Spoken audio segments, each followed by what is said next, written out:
2016 সালে 20 জুন সুন্দরবনের শেষ প্রান্তে, যেখানে পৌঁছায় না শহরের আলো, সভ্যতার শব্দ।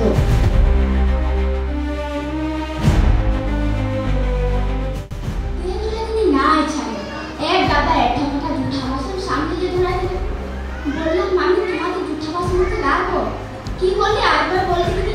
যতটুকু মুখ নয় তত বড় কথা।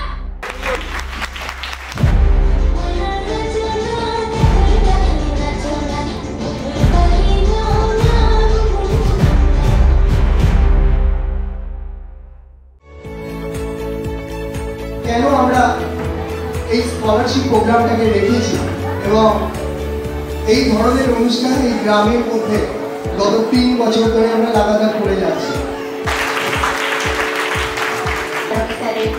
রিঙ্কি মন্ডলের হাতে সার্টিফিকেট তুলে দিচ্ছেন সুমনা মজুমদার। একটা জোরে হাততালি হয়ে যায়।